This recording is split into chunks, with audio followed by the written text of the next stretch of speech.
Well, I'm really pleased to welcome to the show today Coco Das, who's a contributing editor for Refuse Fascism, and Andy Zee, who is he's known by people on this show. He's known, and he always provides a sort of raucous aftermath in people's head because people are always, one, admiring his clarity, but at the same time really wrestling with the kinds of things that he's challenging them with. And I think there's going to be a lot more of that on today.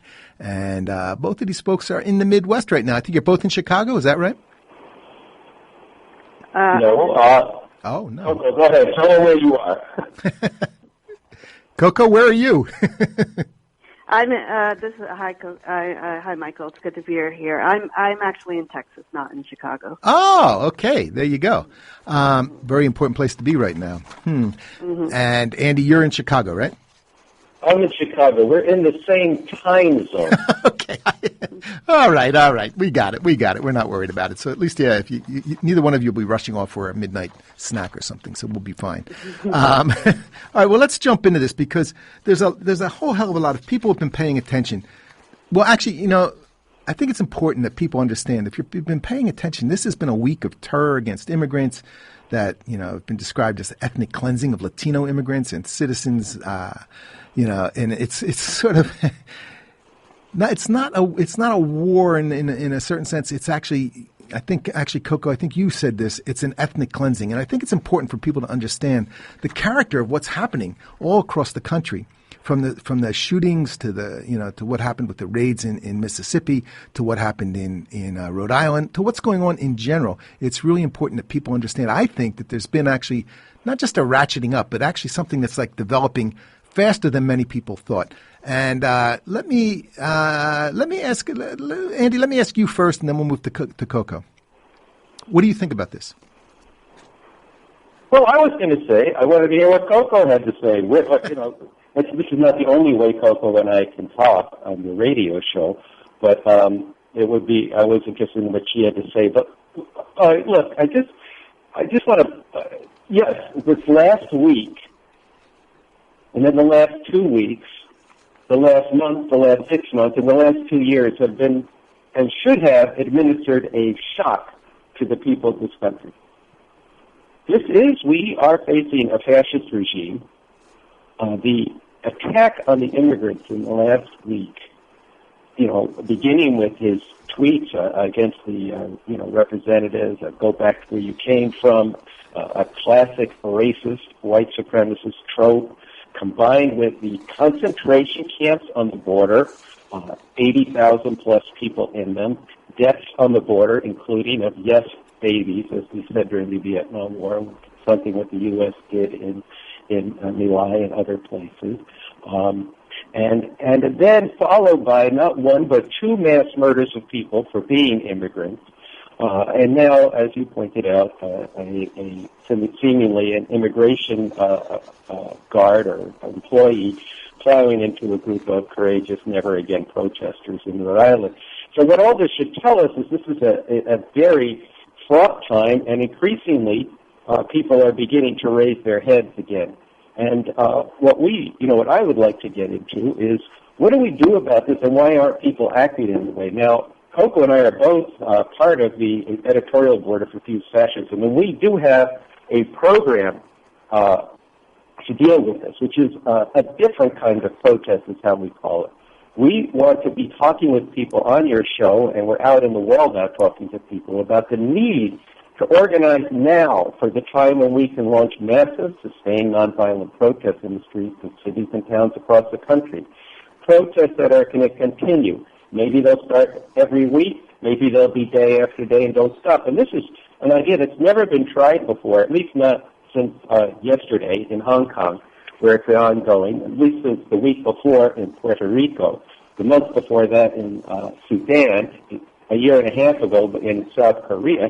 All over the world, people are taking to the streets in sustained protests to drive their governments from power. We could do the same here, but people aren't doing that. So we need to talk about that. And if I can go on just a bit, I'm here in Chicago, not only working on the project of Refuse Fascism, but also as part of a national tour to get organized for an actual revolution. And we're going out into the world and saying to people, you think you're woke, but you're sleepwalking through a nightmare of which the Trump regime is one part of it, but also it's the demonization, degradation, mass incarceration, genocide against black and brown people. It's the patriarchy and the attacks on women and LGBTQ people. It's the environment, devastation, possible elimination of even human life or life of many different species on the planet. It's the wars. It's the whole package of things that we say a system that's given rise to all of this and continually does that cannot be reformed. And we're trying to bring people forward into a movement now to bring forward people, millions of people following the revolution, but actually thousands of people getting organized into it. And there, too, the same question is posed. What is it going to take for people in this country to stop sitting on their asses, frankly, with their heads up their asses in terms of what's really going on and confront the reality that exists and then act accordingly? And that we need to have a big, big societal conversation and argument about working within the system versus working outside the system, of revolution versus reform, in short. And before I just turn this over to Coco, I want to say that to all your listeners, since we're in Fundraise mode here at KPFK, and in particular for the Michael Slate Show, that conversation between reform and revolution does not happen almost any place else the way it does on the Michael Slate Show. There is no place. Yes, I'm glad that people are unsettled when I'm on your show, because I'm bringing to people a new way of approaching reality that's been developed in the New Communism by Bob Avakian. A strategy for an actual revolution, not just the general idea of revolution and let's have a little more equality in how the people in the U.S. get the goodies of exploiting people around the world, which is what Bernie and AOC's brand of socialism really is, but how we actually get a different kind of society in the world that's about the emancipation of all humanity, which is in the work of Avakian and the strategy and the vision of a new society. That doesn't get discussed. It's not the only show that it ever goes on, but we're consistently put forward where Michael Slate puts this on his radio show. People get to hear this revolutionary leader. They get to hear people argue about it, debate it, as well as he brings in a wealth of other authors and opinion makers and activists who themselves have contributions to make and are making contributions where this all gets debated. And it's a serious discussion that happens on the Michael Slate Show. And I just have to say to your listeners, if you don't support this, you could lose a show like this. And here's the problem. The problem is that there isn't another show where all this is on. There's other good shows on KPFK, but there's no other show like this. It's unique, and it plays a role, and it's syndicated around the country, and people depend on it. And whether or not you support it matters, just as it matters that now is the time when we've got to seriously be talking about taking to the streets, putting a lot of our lives on hold to be able to get out there and do what's necessary before this regime commits even greater crimes. Mm-hmm. And I want to let people know that you can call and show your support for this show. All right, it'd be really important to do that. It's 818-985-5735, 818-985-KPFK, and you can ask them if you want to donate just straight up with no request for a premium. You can actually do that, and it would really help the station quite a bit. We also have How Fascism Works: The Politics of Us and Them by Jason Stanley. We're offering, and I'm trying to remember how much is that. How much is that this thing for? It's like $100. That's right. And so you can request that as well. And I basically want to, talk to people. And let me jump back into this because I got kind of thrown off by that. But Coco, I wanted to talk to you about this because there's some of the stuff that actually is happening that's really, it's incredibly important. And you've actually done some stuff around this in a lot of ways. Look, a lot of people. I think that there's a lot of people who think, maybe it's not as bad as everybody is, as you're saying it is, as people who seem to be in the know are saying that there's, all kinds of people out there who are saying that, there's hundreds of thousands and even millions in the streets, that why aren't there those hundreds of thousands and millions in the streets? And, there's a question of people seeing that it's important. Actually, that there's something actually real, not just important, but it's actually real. This is a real This is a real thing that humanity is up against. And the effort and what's actually happening in relation to people coming forward on this, it's important to actually wrestle with that. And what is it? Where are people at? We've had these mass killings. We've had all this other stuff. And where, it's sort of like, where are the people running down the streets saying, no more, we're not going to have it anymore? Let's jump into this a little bit. Sure. First, I want to just second what Andy said about the show. When I first started listening 2 years ago, I just think it actually really helped me to figure out what I wanted to do with my life in this current moment. And you're not going to get a range of voices like you get on the Michael Slate show. So just to tell your listeners to call in, tell your friends to call in and support this show because it's really important. I mean, I think there are a lot of illusions and delusions that people are still clinging to. I think one thing that's important is that people need to realize this is not a pendulum swing. This isn't going to be resolved in 2020 through the elections. First of all, Trump others have hinted that he may not even step down if he loses the election. He may very well win the election. And, there's also a whole regime and a whole fascist movement behind this that, you would still have to contend with, that is still, it's very much mobilizing and strengthening and preparing for something that will be a change in society and government for generations to come. They're not backing down. So the question for everyone is, if you don't want that kind of future, if you can't stand what happened, lives being just cut down senselessly in El Paso, you can't stand seeing people crowded into these detention centers. You can't stand these concentration camps on the border, children dying in our name, all of the demonization attacks on immigrants. If you can't stand that, then you have to ask yourself, are you acting in a way that is commensurate with the danger that people are facing right now? And yes, long term, the stakes for humanity and the planet are very high. What will be the state of the planet by 2020? So people really need to let go of these illusions. The world as we know it has been torn asunder. That's in the Refuse Fascism call to action.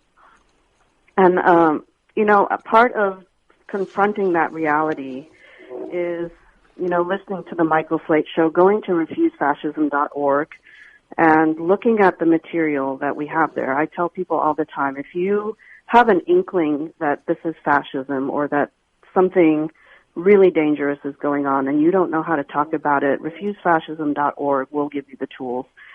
We have a lot of resources on there. You can also go to revcom.us. There's a lot on there about fascism. There's a talk by Bob Avakian that you've played before that really lays out how this has been building. It's a movement decades in the making, but now it's made a leap into the White House. And, they're winning a lot of victories. They are accomplishing things, and it's extremely dangerous. And it's not okay. We have to get beyond the thumbs up. We're glad you're out here. Thank you for doing what you're doing. And we have to get beyond, just being angry about it. It's not enough to hate this regime. It's not enough to hate what's going on. You have to act. And there is a way to act. As Andy said, in South Korea they've shown us, in Puerto Rico they've shown us, they're showing us right now in Hong Kong, sustained, nonviolent, mass protests with a demand. And the demand is really important. I've been looking at these different examples for about a year now, and the demand that the regime has to go is decisive. If you make that demand from the start of these mass protests that do not stop until the demand is met, and the demand has to be that the regime must go, you can have a whole different political terrain in a matter of weeks. Mm-hmm. I'm going to jump in here because we have something very important that just came in. We've just received a $500 matching gift from Paul Dunnard, and it's dedicated to Ilan Omar and Rashida Tlaib. And, those are the people, the two Congress people that have been refused entry into Israel, and at the request of Donald Trump. Okay, and this is actually it's very very cool that Paul has come and donated this, and we really need to as you're listening to the show, because we're doing it a little bit different this time. We're going to, as long as we can, we're going to concentrate on talking with our guests about this, because this is so damn important right now. But we need you to call in at 818-985-5735, 818-985-KPFK. Sisters and brothers, call in now. Let's make that matching gift. Let's go on with this program. Let's just really jump into basically to what is actually important these days, what's really important and what role you can play in that, all right? And you're listening to KPFK 90.7 FM in Los Angeles, 98.7 FM in Santa Barbara, and you can't miss it. It's real big and bright, when you come across. Anyway, let's jump into this again. One thing I wanted to ask, and I guess actually, let me ask you again, okay, Coco, because I want to find this out a little bit more from you, and then Andy can step in too. When you talk to people about this as fascism, and the response, I've had the experience where people, kind of say yes, yes, yes, but then when you look at it, there's really a kind of, not that much understanding about what fascism actually is, but also not that much understanding of how it actually is. One, becomes a major part of the system, and actually is not like sort of a overthrowing of the system or the rulers of the system, but it's actually a part of that in terms of what it brings forward. And I'd like to talk a little bit about that. How do you actually, when people say this, and they might say like, look, man, when you're talking about fascism, aren't you just hyping it a little bit? Because after all, we still have elections. We still have, the ability to go out into the streets, although, again, people can these days point to things like what happened up in Rhode Island. And I'd like to hear your thoughts on that. Well, fascism actually does come to power through, most often, I don't know if there are any exceptions to this actually, but one of its features is that it comes to power through the normal democratic channels. There was nothing, like Hitler didn't come to power in Germany through a military coup. It was through the workings of the system. Donald Trump was elected, not by popular vote, but through the Electoral College. It comes into power through the mechanisms of the system, but the important thing to know about fascism is that once it is in power, those norms are shredded. Those normal channels become eviscerated. The democratic rights, what are supposed to be people's democratic rights, are shredded. Group after group is demonized. And it's very difficult to vote out a fascist leader. We've been saying for a while, fascists can be voted into power, but they cannot be voted out. And, if you disagree with that, find your evidence and show us. But, there's historical evidence of this happening over and over again, and we need to learn from history. So it's important to understand that it comes to power, and then once it has all of Trump himself said that he has the police, the military, and bikers for Trump on his side. And this is true now. And this is a fascist regime with its finger on the nuclear button. As far as, still having some rights, yes, we do still have the right to protest, technically. And there are a number of laws, a number of practices that are happening all over the country to actually suppress that right. Right in L.A., 11 people are facing charges. The Alex and Chantel just had a hung jury in their trial and are facing trial again, where the city attorney and the LAPD infiltrated Refuse Fascism, and the city attorney is determined to prosecute these cases. And this is like a vengeful prosecution of protesters. This is happening all over the country. In Rhode Island, you had a truck plow into protesters. But yes, we still do have this right, and we have to use it. There should be millions, hundreds of thousands, millions of people in the streets over this. So, just going back to that question that Andy posed, we should go back to that and pose it again. Mm-hmm. We do want to hear from people, and, we want people to confront what is keeping millions of people in this country from hitting the streets in a sustained nonviolent protest movement. Mm-hmm. Andy, did Coco, you have something you want to add? I wanted to ask Coco two things. One is, I think, let's hear from some people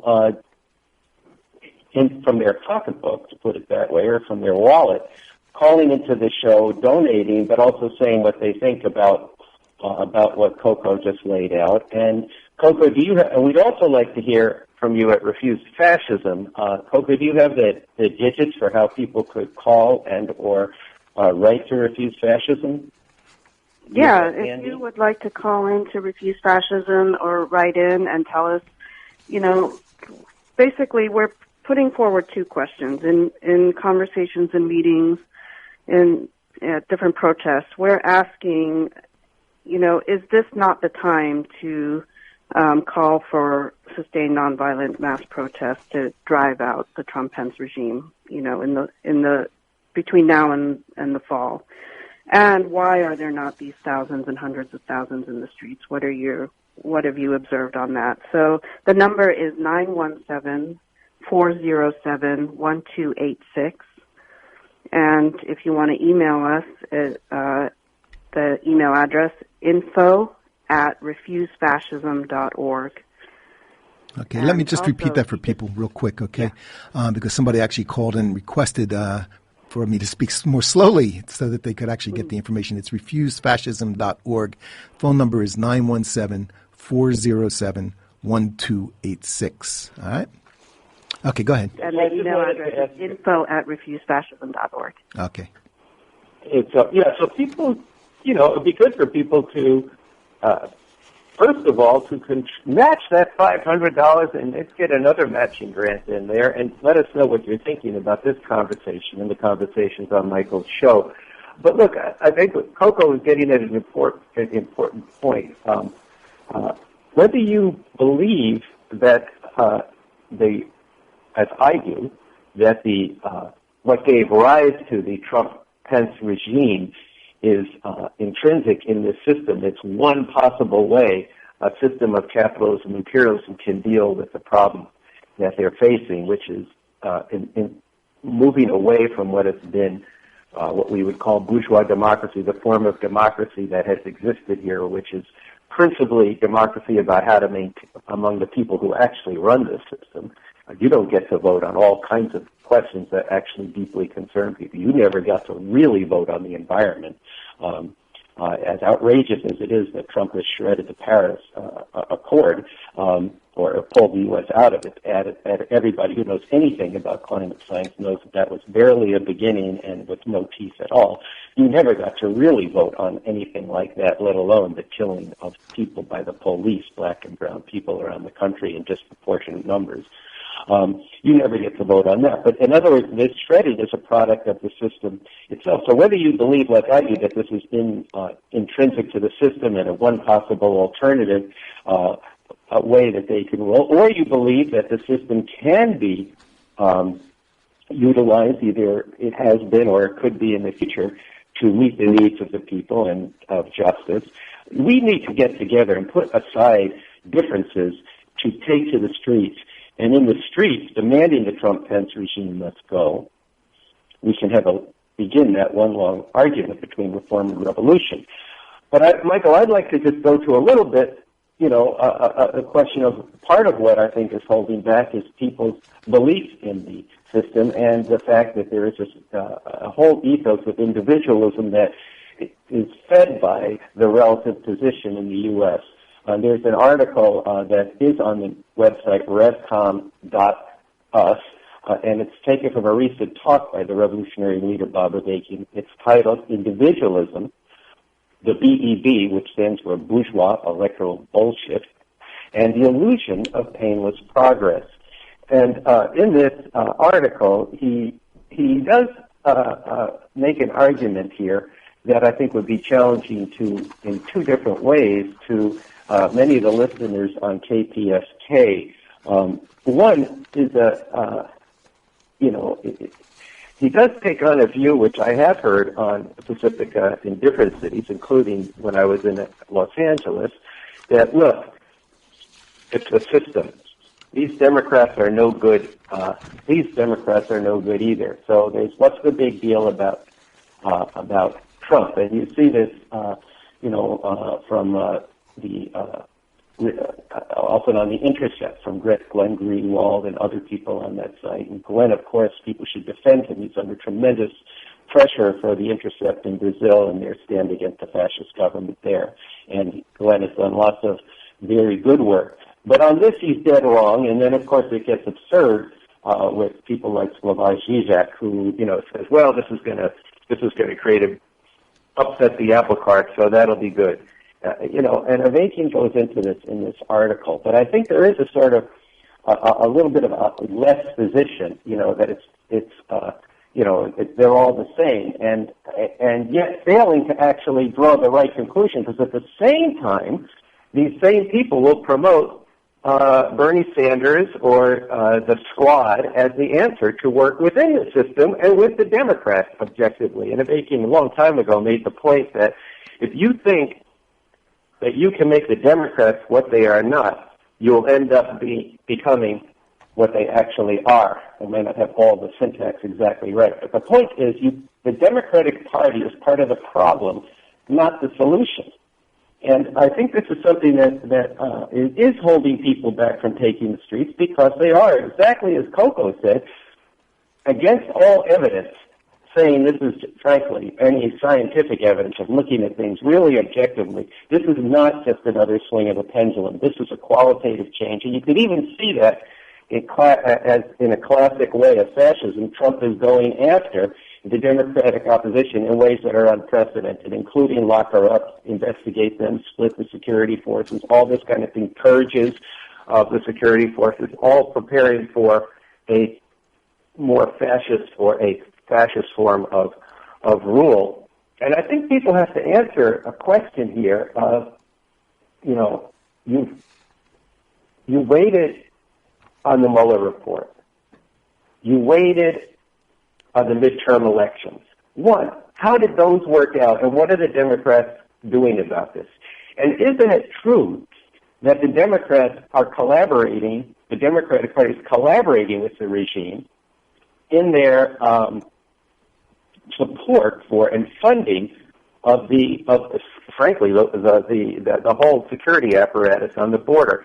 And what makes you think? What argument do you have that the Democrats would actually redress this in the questions that Coco posed and we posed before? What evidence do you have that that's going to resolve this? And what is holding you back from acting consistent with a morality that it's not okay to let people live in concentration camps even for another 19 months or whatever it is till the election? To tolerate that is a form of collaboration on yourself. And so people need to speak to this, and they can speak to us directly at refusefascism.org. They can speak to us via your show by contributing and sending in your message. But most of all, people should be checking out refcom.us and refusefascism.org and inviting people to come have that debate instead of trading a lot of frankly, evasive things like, oh, it's a system, we don't have to take on the Trump regime, at the same time that they're promoting illusions of painless progress through these elections. People have to look at the world squarely as it actually is and then act accordingly and actually get with the people who've been saying this for some time and attempting to organize it, which is refusefascism.org. It is Refuse Fascism, who have been heavily attacked by the fascist regime, by the regime itself in indictments and all this, and by the fascist forces who have threatened, the organization in various ways, and including, on the internet, especially heavily, but also coming out as Coco faced. Their 60 protesters were confronted by 250 fascists armed in a recent protest. So what this question has to be posed to your listeners, and we need to have that discussion. Maybe Coco could even talk about some of what we've heard from people when we have posed this question over the last few weeks. Because it is serious. We are serious. We don't know if we can call for what we're calling for this fall, but we actually know that that's what's needed, and we want to talk to lots of people and lots of organizations. And I just have to say, and maybe we can get into this later, I'm adding another point in here. I don't want to overload things, but if your reason for not getting involved is anti-communism, it's because, well, I don't want to work with a group that promotes communism, let alone Bob Avakian, who thinks he's such a big deal, when actually you've never read anything he said or actually listened to any of his speeches, don't know what he's actually put forward, why it's called a new communism. I just would remind you of the quote from Pastor Niemöller: first they came for the communists, and then they came for everybody else. But you didn't act in the beginning, and it is true that right now first they're coming for the immigrants, first the Muslims, now on the border, but they're also coming for the communists, and there's ample evidence of that. But even more to the point, you need to look at why is it that Bob Avakian has given a speech on the Trump-Pence regime? Why is it that it was revolutionaries who were part of, together with others, forming Refuse Fascism? What is it about that scientific analysis that was calling this fascism from the day of the election in 2016, when very few others were, and now there's beginning to be, oh yeah, well maybe it is. And I'm very glad that they are, but people need to look at this. The reason why is because there is a more scientific, objective way of looking at the world and not proceeding from what we wish to be true, but what actually is true. Mm-hmm. I just want to make a quick announcement, which is we did meet our matching fund, and that's really great. That's tremendous, and it's from Anonymous in Long Beach, and so far we've raised $1,050. So this is let's just keep it coming. Let's break some new ground here. Let's have a really, really successful fundraising here. So let's Michael, if I could just interrupt just on this fundraising aspect. Mm-hmm. When I was in Los Angeles as part of this national Get Organized for a Revolution tour, I had a couple occasions to be at the station, and I had a chance to talk with your station manager and your program director, not as each individually. And I was impressed that most of the people who are managing the station and running the station we're very serious about trying to continue to develop KPFK as a site where there really is substantive discussion, not just people, whatever, spouting off or whatever, but where people are able to get into a serious discussion about the future of society and about a whole range of questions. And I think that there's a range of programs, but this show is one part of that, that people should value, because if you're not actually talking about something outside the box, a whole different way the world could be, then even the radical imagination is suffocated. Now, I happen to think what we're calling for in an actual revolution is very practical. In fact, it's the only thing that's practical that's out there. But I understand that that's a big argument with people, and it's one that has to be proven in practice, and we are doing that right now. But it is actually developed in theory, which is where it's important for us to be talking about it on the radio and to be engaging and bringing your hardest questions. And that's something that happens on your show, and people need to support that. It's very good that we met the matching group, but there aren't enough people sending in money to the show. And just as there aren't enough people sending in money to Refuse Fascism and to Revcom.us, both of which, although there is quite a bit of support that's starting to come in on both fronts, but this is one way that everybody can participate in these movements and in this show by contributing your funds, where it's going to really make a difference and open up the possibility of stopping this fascist regime and the possibility as well of a radically different and far better world. Mm-hmm. Coco. Let's jump into this with you a little bit more, because I think, one of the things that, you began talking about, and I think it's really important, Andy was referring to it as well, this point about we're actually looking now, and you guys are putting forward in conversations and meetings and out in the streets and all this stuff, and protests and all, the different aspects of the fascist program that we think there is not just the necessity, but the basis now to call for this program, for your program, for our program this fall. But to do so, there needs to be many more people and organizations who are ready to begin this. Then the question of how do we get there? Because this is a huge one, because people do. I mean, look, the more we sort of plod towards these elections, there's all these things where there's the right people righteously getting very angry at all the fascistic things that are going on. I mean, the stuff that happened down in Mississippi with all those undocumented workers down there, and the children, and the people being slaughtered in Texas, and then what happens up in Rhode Island. These things are actually, you imagine what that's actually feeding into in terms of all these various Nazis who showed what they're all about with Heather Heyer and the assault on all those people, and way back then at that demonstration, and this is a huge question for people. I think there's a lot of people who are scared of taking that leap, scared of taking that, even admitting that it might be something that could make a big difference here, and that they should take it up. There's people who are they're sort of rooted in what they've learned all their life and hoping that this can do it. How do you wrestle with people around that? I think the first thing is for people to see that there is no other way. This is the way that you are going to stop the Trump-Pence regime from destroying humanity and the planet. And, it's been a slow process, but there are more people now, more forces now who are putting that forward. But Refuse Fascism actually has a plan and a strategy. And, no group can do it alone, but if this is something that you are starting to understand is the way to stop this fascist regime and create a situation where, we're not constantly trying to outrun the regime and not trying to, we're not going to be able to rescue enough people. You actually have to knock the regime off the track. So, I mean, the first thing is to confront the reality. And then one thing that we're just having to do is, or we're, trying to get better at too, is inviting people to act on their conscience and not allowing people to keep making excuses, because there is fear, and there are a lot of excuses. One of the things that we hear is this, South Korea is one thing, Puerto Rico is one thing, but the U.S. is so much bigger. There are so many cities. You can't do that here. Americans will never flood the streets. That's one thing that we hear a lot.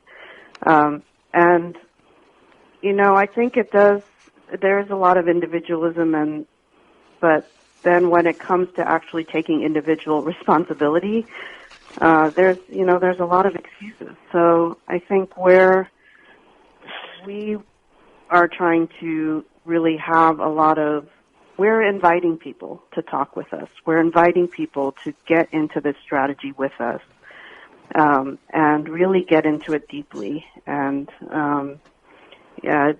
we'd like to meet with organizations. We need to not ignore that there is a whole strategy and plan that can work. And so it's a struggle. There's a term, I think, that comes from RevCom. Andy, you can correct me, but unity, struggle, unity. We're in this constant process with people. Mm-hmm. Yeah, I think wait a minute, Andy, wait a minute. I have to do this, and it's time for the station ID. All right, you're listening to the Michael Slate Show, and on KPFK 90.7 FM in Los Angeles, 98.7 FM in Santa Barbara, and streaming live on the internet. Okay, all around the world. So, all right, go ahead, Andy. It is a matter of we are seeking to unite with people, and there should be struggle, and there should be unity, and it's unfortunately that's not so much the character of things now. People are way off into everybody get in your lane, everybody get in your box, and you can only speak about your people. Well, that actually is not a very good approach to first people's voices that have been silenced by the workings of the system and need to be heard. But we actually have to understand that it is all of humanity that is affected right now, and that in terms of stopping this fascism in the United States, it's a matter of building very broad unity and then having that one long argument. But in terms of this first unity, I do think we have to pose to people who are involved in various projects, whether it's providing information about the climate or reproductive rights, getting out and protesting around reproductive rights or the climate or immigrant rights, or against police brutality and police murder, or against the wars. Why haven't you, most of the people running these organizations know about Refuse Fascism, why haven't you invited Refuse Fascism? Because we are seeking to invite you to have a conversation, at least, about what it's going to take to stop this. And what is standing in the way of working together on this? And people bring their own programs in, everything else, but what, and I would say that part of it, is what Coco was talking about. There is this sort of allure of painless progress. Maybe the Democrats or the elections will take care of this, but that flies in the face of what's actually happening right now. The bodies that are actually, if they're not piling up in huge numbers, they are piling up. The lives being destroyed, the children whose lives are on the border, whose lives are forever going to be marred. These are things that you're willing to look past to have an easy way to deal with this. And yet there is a group that's developed quite a bit of material on this, that people who actually are more objective, and looking at what we've done, the various scholars and whatnot have said, yeah, this is right. And then often people say, but you can't say that. Well, when you're facing cancer, the last thing you want to hear is somebody tell you that the problem is your attitude. You want to actually talk to them about what is the cancer, what's the form of it, what is the remedy, and then get to work on getting that cancer out of your body. And there is a cancer on the world, which I would say is the capitalist imperialist system, and that we are working to be able to unite people here and impact people around the world, that it needs to be overthrown. But as part of that, and the ground on which we actually are fighting, I and others are very committed to uniting very broadly with people on the need to get rid of this regime and to really push back this fascist movement. It's going to take a lot to completely uproot the soil of it. The soil is deep in the fabric of America. As Avakian has pointed out, there's a direct line between the Confederacy and what you see in the Trump-Pence regime. There's a direct line, and you can see that the very people who are out there in these fascist rallies chanting along with them, send them back, along with him, send them back. These are the same people who would have supported slavery, and some of them would have taken jobs, jobs, as slave catchers, just as there's plenty of people out there now taking jobs as part of the apparatus that oppresses and imprisons and incarcerates people on the border and all around the country. So we need to, people need to wake up to what's actually happening, but also they need to unite. But I don't think I will say this, there's plenty of mistakes we've made that we could look at. But we have never, in Refuse Fascism, and certainly in the revolution, sought to not attempt to unite with people when there's a basis to unite on what would be objectively in the interest of the people of the world. Now, we're not going to unite with things that actually are going to do harm to people, and then we'll struggle with you about that, assuming that your intentions are to for justice and for the people of the world.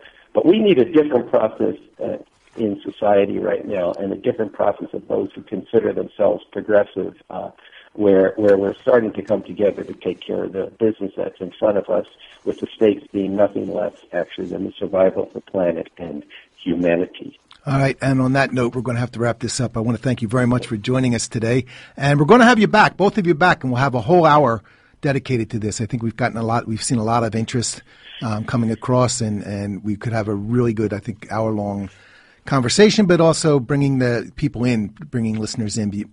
As soon as this fund drive is over, that's what we'll do, all right? Thanks, Michael. Sure, thank you. Thank you, Michael. Send that money into the Michael Slate Show. Thank you, Andy. We will. All right, take care, you guys. Bye now. You're listening to the